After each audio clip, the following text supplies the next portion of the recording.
Okay. So, hi, hello. Hello. Oh my God, I am so excited today because I have one of my favorite people on earth. I've known this man. I mean, he's my brother from another mother. Right, Mother. sweetie? Definitely. This one here is from the heart, from the heart. So again, this is Ameze, and I have with me today Edi Lawani, the Edi Lawani. Thank you for having me today. Amazing. Long Oh, time. long time, I know. You just left me now. It's not good. Aha, I see. Come back home now. Oh my God. Nigeria is missing you. Want you back. Yeah. Come and be our president. That's a good one. And you know what's interesting about that? I can actually make it because I have someone like you behind me to organize the events. That's Eddie. Let's go. Let's go. Let's go. Let's do it. So, oh my goodness, there's been so much happening. I mean, how is the lockdown going on with you?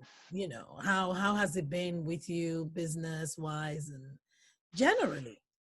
Uh, um, the lockdown has been devastating economically because I'm in the event and show business space. So we're the hardest hit, first in the line of fire.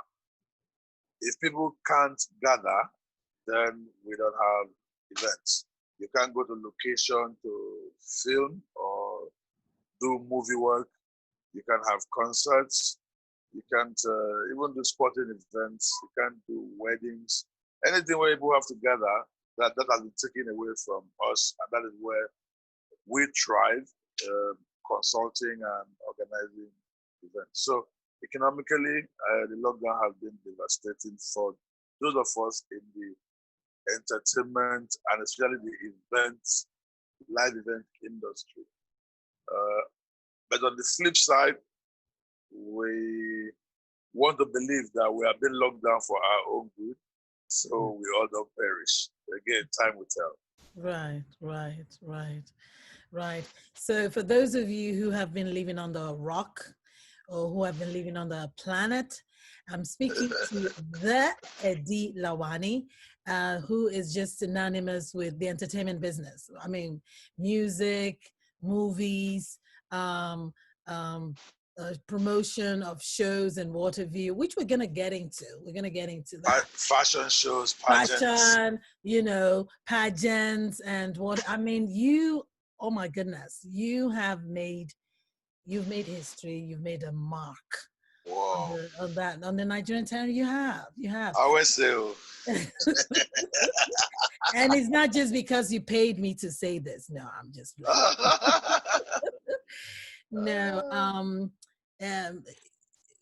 We're gonna get into that, but first, I just really want to tackle this because there are people watching all over the world watching my show and listening. So if you're listening on Ameze Live, that's my podcast, or you're watching on my YouTube channel, AMZ TV, this is Ameze, and I'm talking to Edi Lawani. And a lot of people who want to know, because I do get asked questions, who want to know, how are we getting the right news, though, about, are the numbers spiking in Nigeria, the corona thing? Is it, how are people coping? How is the populace coping? Is it getting better? Is it spiking? Because the news is, in the warmer climate is not as bad. So do people believe it? Do they think it's a hoax? Tell me, what are the things you guys have to back?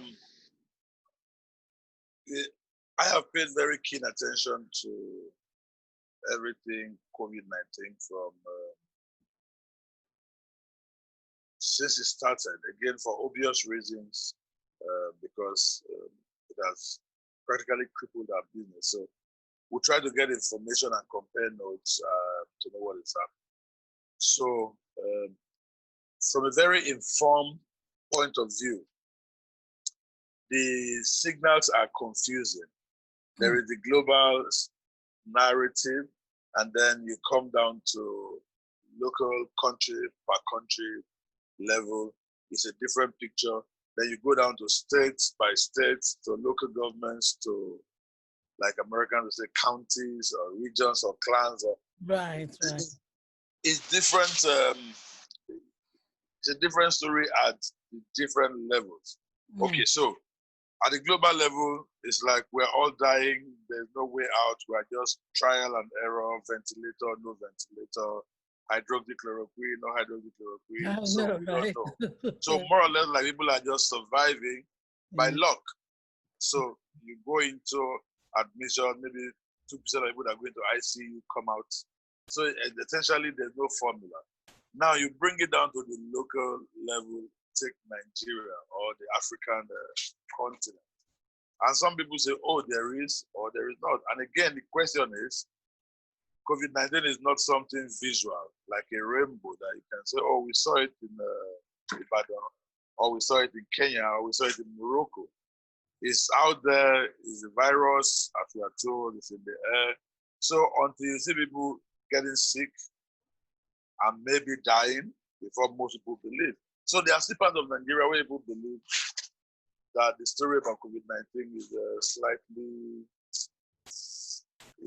like they say, get as it be. People are not convinced. Yeah, there are numbers, casualties. Again, don't also forget, COVID-19 thrives very well where there are underlying conditions. So most people who have actually died of COVID-19, over 90% have been proven to have underlying conditions. So the question now would be, is COVID just an enabler to quicken death based on an underlying condition, or on its own, is it that devastating? We wait for the scientists to tell us what to believe. But there's a general apathy amongst people who are torn between, yes, there is COVID-19, and no, there's no COVID-19. And I think the reason being, the first cases of traumatic stories or disastrous stories from Europe, Italy especially, and New York, people were dying in very large numbers and very quickly. The numbers were spiking. And everybody was saying, oh, how can we flatten the curve? Not to even diminish the graph. How can we flatten the curve and be stable? Right. So if you now say that same COVID is in Nigeria, and it's been predicted that because we have inferior, again, healthcare system, who assumed that by now there should be over 1 million or 2 million deaths in Nigeria, population of 200 million plus. That's not the story. Are all the stories being adequately reported? Maybe no. Most likely no, because healthcare information gathering is next to non-existent, as it were. So if somebody dies in my village of COVID, what are the chances that they will get to Abuja to be counted? Chances are very slim.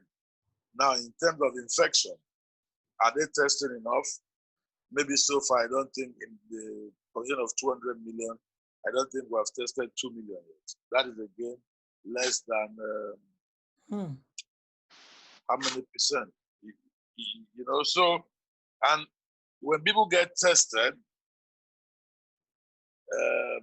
and you can't do anything about it, what is the reason for testing? The whole of Nigeria, I don't think we have isolation facilities that can probably take to total, like I hold 500,000 patients in the specialized isolation centers. So if you test 2 million and 1.5 is positive, what's the point? Where do you take them? Right. And they don't give you medication if you're not in the isolation center. Oh, wow. So it's kind of funny. So people have, I think we have just been lucky and people just surviving by, you know, Nigerian spirit of resilience. People are resorting to all kind of herbs and all kind of Okay. alternative medical Um, care. And I would say, um, using the projection of WHO and other international organizations per population size, Nigeria is still a miracle story as at today, if we still have less than 2,000 deaths so far. right. And again, don't forget, over 90% of these have pre-existing conditions. So again, Wow. we live life in Nigeria one day at a time. Yeah. And the Nigerian spirit of never say die, I mean, it's probably seen us through. Yeah. Nobody's waiting for government. And that makes sense. It's actually good to hear you say that, because it just means that true, the Nigerian people are very resilient, and that's got to account for something, because there's that fear, there's that palpable fear that, oh my God, with such a populous country, it's a populous, a very the population is very high. God, we Yeah. don't want anything to happen. It's it's I feel confident just listening to you, because I've heard all kinds of tales where people don't believe that COVID actually exists. I don't know if that's working for them, that state of ignorance. But so far from what you're saying, just the small, the percentage with, since the advent or the occurrence of COVID, then you're not doing badly at all. Yeah, because you also come across some people who complain about symptoms or ailments, and they always put it down to typhoid or fever or malaria. Yeah, okay. Yeah, and then they go about sorting themselves out. Some people go to the point of saying, "Oh, I can't taste and I can't smell," which again is supposed to be like 80% confirmation that that's definitely typhoid. That's definitely COVID-19. But they don't go to an isolation center. They don't even get tested. And 2 weeks after, they say they are fine. Oh, wow. So it also means that many more people have been infected, but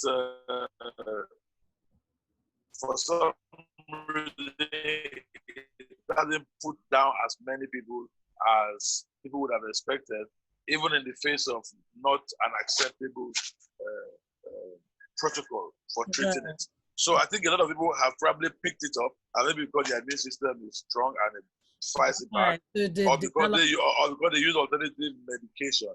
Because they will describe to you the exact symptoms of everything that checked it out as COVID-19, but they never took hydroxychloroquine or anything, and then they get well again. Right. So I think scientists need to dig more. Again, maybe like you said, the weather, it could be genetics, it could be something in the past, maybe all the numerous vaccinations we have done, over the or years. we have an overdose of chloroquine from treating malaria over the years, and it's kind of created an immunity. It could be anything.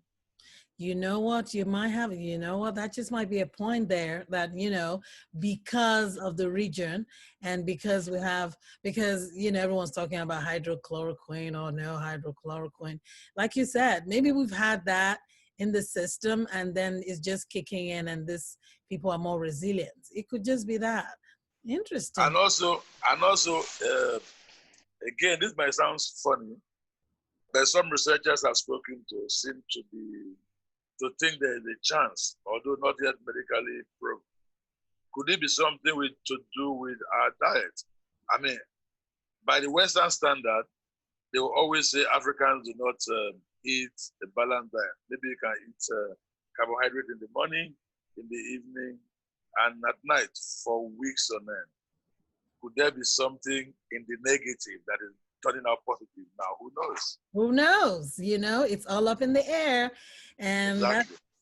that's just like Edi to throw things into the mix and get people thinking. So people are curious. Okay, we're gonna talk about Edi Lawani. Who is the Edi Lawani? Edi, please tell us. Oh, Edi Lawani is a Nigerian from Edo State. I always prefer to say Bendel States because Edo and Delta were like so tight. Right. So Nigerian, Edo State is my state of origin. Born in Sapele in Delta State, which is a true Bendelite. Yeah. And I'm from Akoko Edo local government area, and I'm from Igara in Akoko Edo local government area. And like every other person, I went to school. Well, I was born so many years ago. I don't have the exact facts, so I don't want to mislead you. He was born in the 1800s, but go ahead. He looked good. Something like that, like about the type of love you got. Anyway, went to school, primary school and secondary school in my village, St. Paul's Anglican Grammar School in Igara, and went on, had a stint at the Lagos State College of Science and Technology. Moved on to Bendel State University in Ekpoma for my first degree in English and Literary Studies, and then moved on to University of Lagos for my postgraduate in mass communication. I've worked as a journalist, as a teacher, and as a music administrator.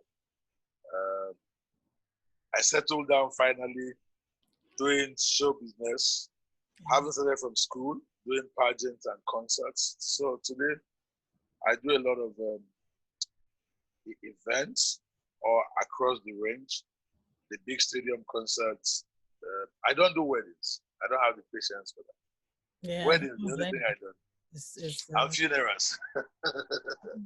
But I do from the big corporate events to the large concerts to beauty pageants and to fashion shows. I've been an artist manager. I've been an A&R enthusiast, discovering young talents and helping them along the way. I'm a vintage car enthusiast, and I have a family. I have 3 kids, a loving wife, Tonya, and what else? Who is Tonya? Yeah. We'll get to that, but don't worry. She'll get me for this. Yeah, so I mean, in summary, that is who Edi Lawani is. I'm close to retirement now, so I do a lot of consulting, and I'm shifting my focus from active involvement in the event space, maybe in the next few years, to an interest in the business of health and safety. You know, because again, I always try to go into areas where there is like a vacuum or where there is a little bit of a need to fill a vacuum. So I've identified that as something that we need to build on in Nigeria. So I want to be part of upscaling that advocacy. Right.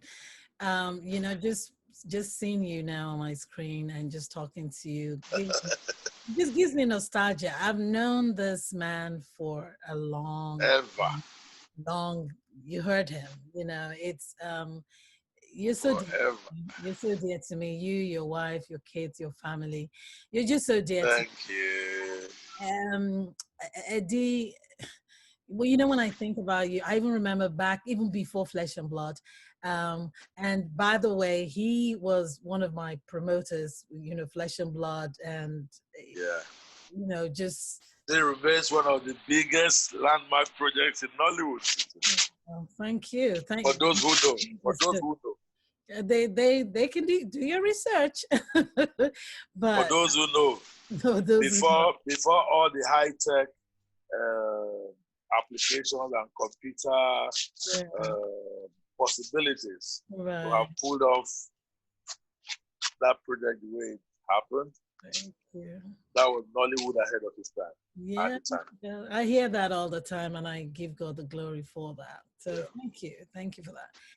Edi is You know, when I think about you, I even remember Eddie loves his craft. You love you. If there's someone who lives and breathes, I don't even know how to the niche you were in because you've done it all. You know, when I think of music, I think of artists. I think Yeah. about sets, you know, stage. I even remember one time I was in the UK, and I think I saw the musical Cats or something, and then we're talking about lighting, you know, and the way you described it, the way you know Eddie is a visionary, and you have brought that and.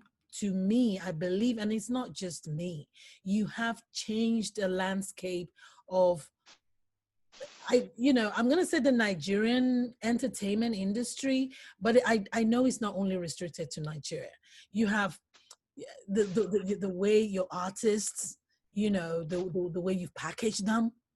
You have brought entertainment the way it's done outside Nigeria, the way it's done internationally. You talk about me being ahead of my time. You have been ahead of your time. I remember this. I remember how you know and there've been so many artists through you you're just like you're the godfather. You're the true godfather. You are you are the true godfather. You're like their dad. I remember artists like oh my god, it's been so long ago because again we go way back when you first Yeah. started before he was Edi Lawani. But we've always known we've always known him. You had people like um, um, what was those the duo the Plantation Boys. before Plantation Boys, is it Edwin and Moses or something? Oh, Felix and Moses. Felix, Yeah, yeah, yeah, yeah, come on yeah, now, yeah. you know I know Yeah, you from that way was back the then. yeah the boy band thing. Oh Yeah, yeah, there was that Edmund was actually Spice. the break from the old school to what we have today. Yes, there was that. You were Teenagers. Yeah. yes, you were there before Plantation Boys. When Plantation Boys happened, I was actually no longer. I wasn't in the Yeah, country. when Plantation Boys happened, for me, emotionally, it was like a continuation of Felix and Moses. I remember Edmund Spice, Sonny Oh, they were the, Nagy. yeah, yeah, You we're know, all together. you know, I remember you kind of just carried those a lot of the big stars, you know. Yeah, And so before worked with a Plantation, lot of them you in did different it. capacities Yeah. as either manager or consultant or advisor or babysitter. From my co-create, Okay. Daniel Wilson, Isaac Black, Hello.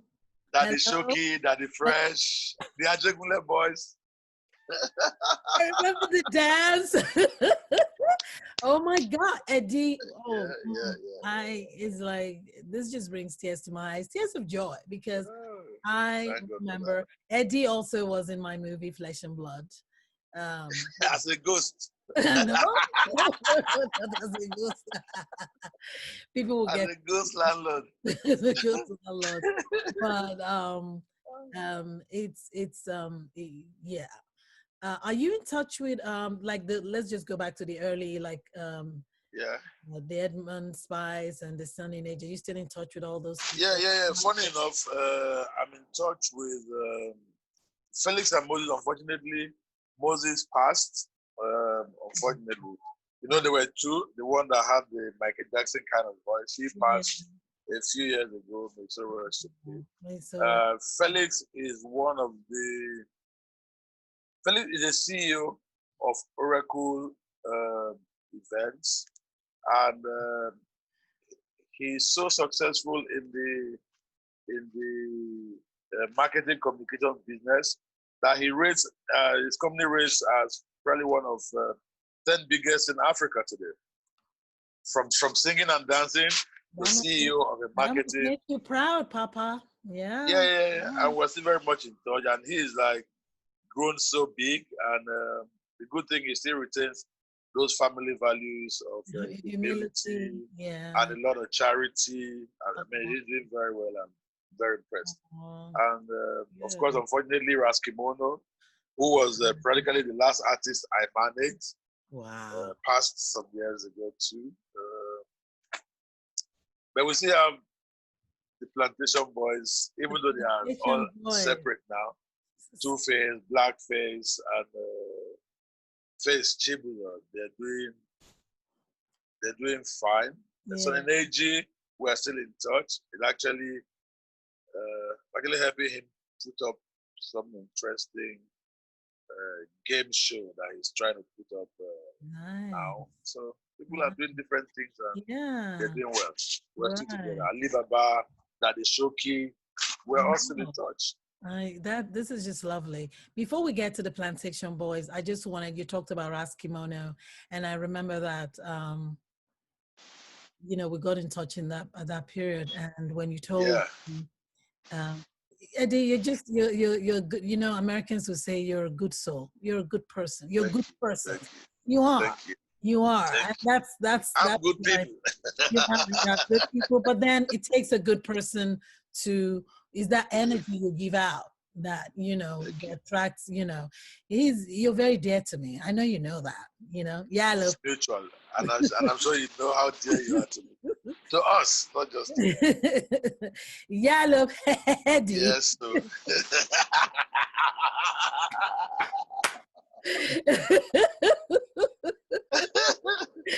And of course, before, you know, tell us how you discovered, because he did discover the Plantation Boys. So Eddie, tell us who these Plantation Boys are today and how, you know, you came to be part of their lives.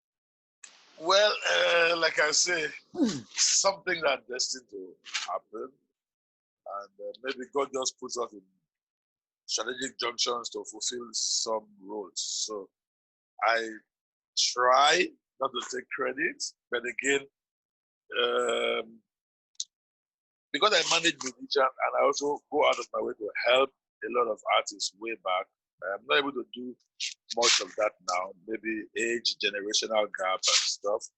So back then, I used to have like a free day in the office where I give free consulting services to artists, both established artists and upcoming artists.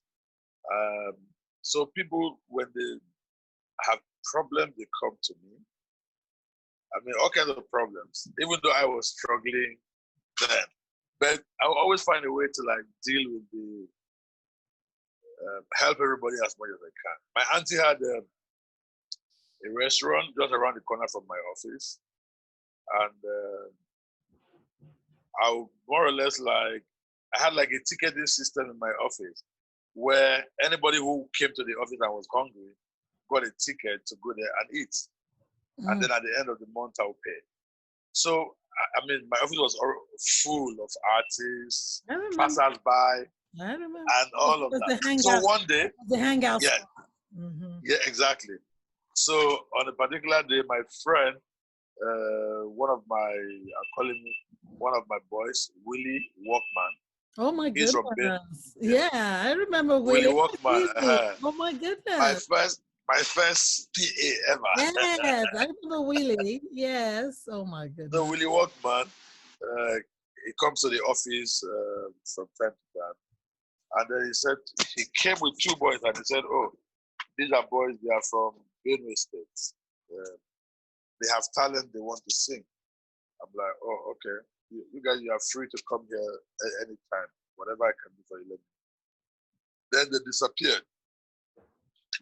Then I had an opportunity to co-produce and direct a concert that was going to go nationwide. It was for Rothman's secret brand, Rothman's of Pall Mall.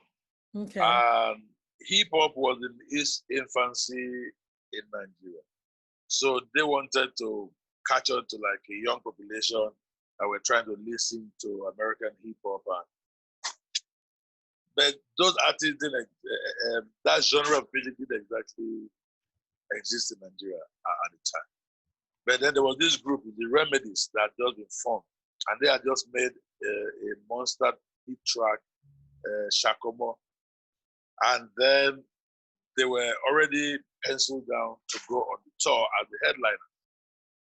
So when I was brought into the gig, I suggested to the organizers, the sponsors and the agency that it would be a good opportunity for us to groom and discover new artists that wanted to go along the line of the emerging hip hop culture at the time. The agency was Tequila, and it was headed by Chris Park.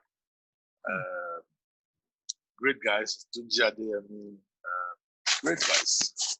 So anyway, they agreed, and they said, okay, we'll do an audition to select artists that would be opening acts to support the main act, which was the Remedy. Right, right. And that was how I started gathering every young artist wannabe groups together. So in Lagos, I think eventually we put together like over 20 to 25 different groups and artists who were upcoming. Then it suddenly occurred to me that, oh, there were these two guys that Willie brought to my office, and I think they should be able to have an opportunity here. So I sent someone, group of people, no telephone, no cell phone then. So I sent a couple of people out to look for. They went to the theater. There was no particular place in mind. So someone goes to the National Theater. Abegi, remember the meetings point for creative people. Right. And they said, oh, we saw them yesterday with this guy. Oh, somebody said, and last, we were able to trace them after 3 days. And I brought them before to cell phones. No cell phone. So we're able to trace them after 3 days. I brought them to the audition, and they blew everybody away. Wow. Just singing, just a cappella, just vocals alone. They didn't even have a backing track yet. So they just sang, just raw talent.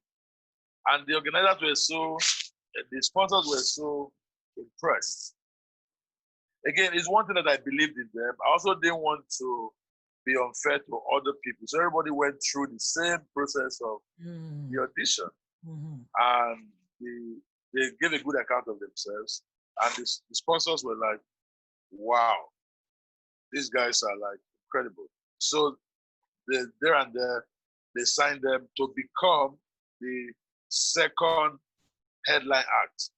They were supposed to just be like maybe appear in one or two of the events as support. So we're going to rotate the artists as opening acts for the main artists. We're going to do 30 concerts nationwide, Sokoto to Calabar, end to end. So that was a lot of publicity already on its own. And as at that time, a lot of money because they were paid professionally. Like I said, they were established artists already. Wow. So the sponsors now said, okay, we can't afford to have these guys just perform in 2 or 3 venues as opening act. Let them become the second headline act. So that was how they became the second headline act to the Remedies. And then that was their first experience of going on a big stage. So imagine that you didn't have a record yet. You didn't even have a song of your own yet. They're just singing vocals a cappella on stage and some dance, some choreography, dance steps. And you're already playing to a stadium of 20,000 people, 30,000. In Kano, we had about 45,000 people, you know? So by the time they had gone around the country and come back from the tour, they were already more popular than even established artists. So it was proceeds from the concert that they now used. I added some money for them to do their first recordings. And then again, when the recordings came out, they became an instant hit in Nigeria and I got that. So that's the short story. The genesis of, the summary of the Plantation Boys. So who are the Plantation Boys is made up of who and what are they today? Innocent Idibia, who then was known as Two-Face, now Tubaba, Augustine Amedu, Blackface.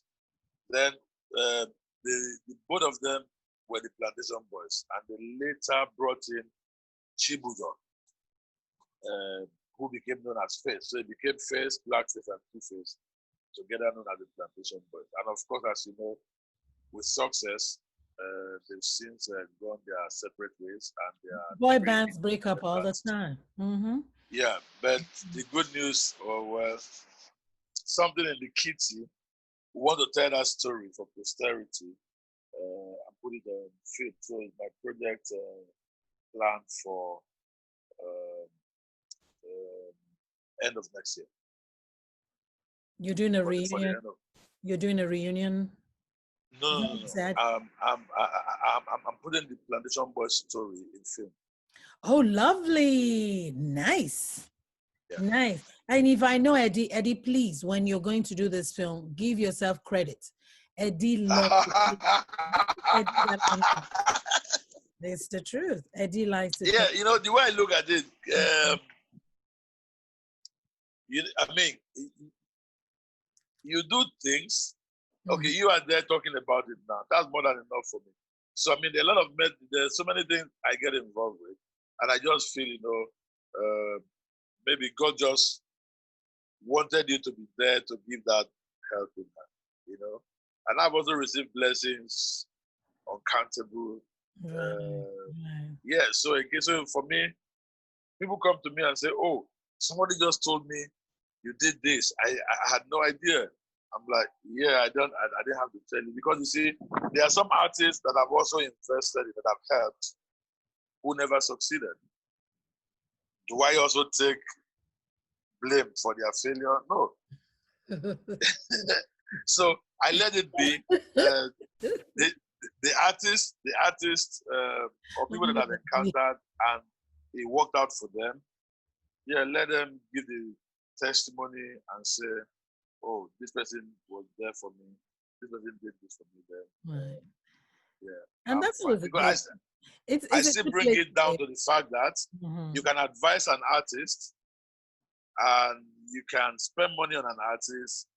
If the artist is a chicken head, it still will go down south. So I still want to give credit to the artist that fine, I played a part, but it had more to do with how much they accepted to be influenced and what they made of it. So let the credit go to them. My meeting with them, my whatever, let's say that was accidental. Yeah, that's Eddie for you. Eddie is very humble. Eddie, you are. And you're such Thank a you. cool person. I remember way back when, when I met you. Eddie, shy. Are you still shy? Am I? Shy. I don't know.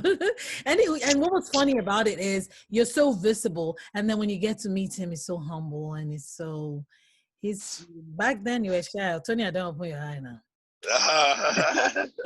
Old age. Old age, don't open my eye. You see how the grin now? So, and I've been throwing this name around, Tonia. That is my sister from another mother, and that's Eddie's wife. I mean, I love these two people. I just remember how we all used to hang out. Those were the humble beginnings, like totally. So, just eat what we find and just hang out and just love each other and just show and crash together on the same bed. We did. You need to clarify that because the world we live in now, they like to, embellish things and say, no.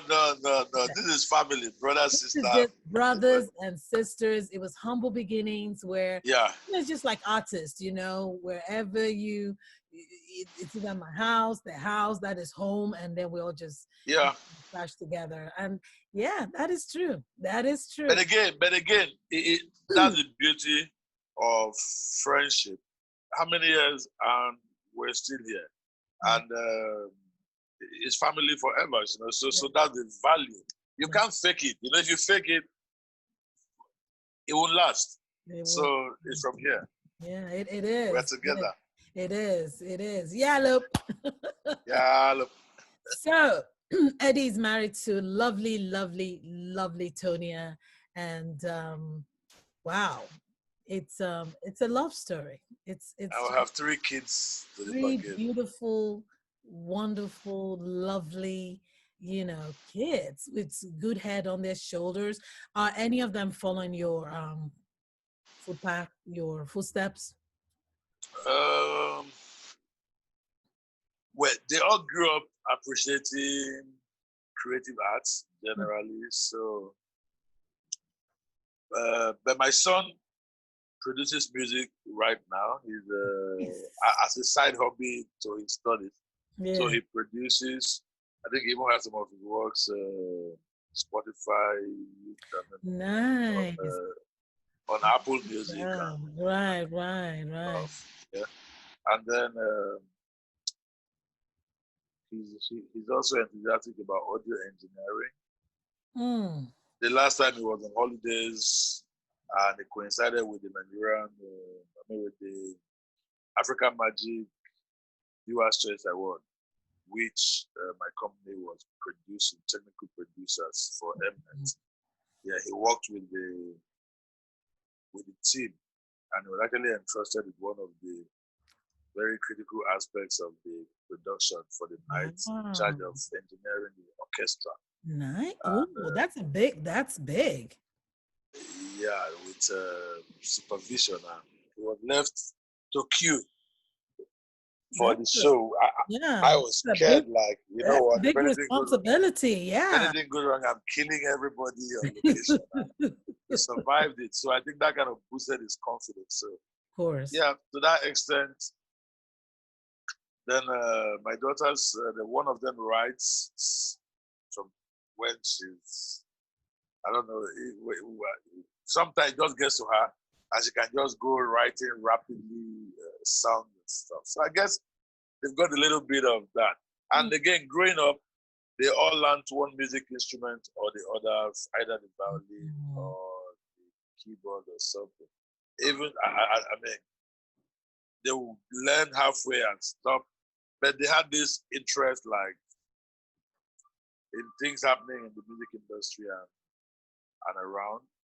So I guess as they go on, they have the foundation. As they go on, Right, they can. right. I mean, they worked. If they had a dad like you, clearly, that's not to kind of rub off in one way or the other. A successful dad and mother in that industry. So.